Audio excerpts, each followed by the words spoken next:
Divide 812 by 7 in long division method.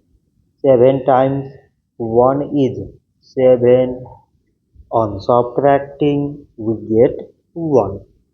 So now this 1 is less than 7. So we put down this 1 and it is 11. 7 times 1 is 7. On subtracting, we get 4. So now this 4 is less than 7. So again we put down this J2 and it is 42. 7 times 6 is 42. On subtracting, we get Z.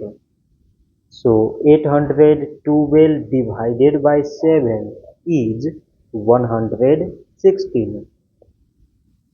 So this much for today and thanks for watching.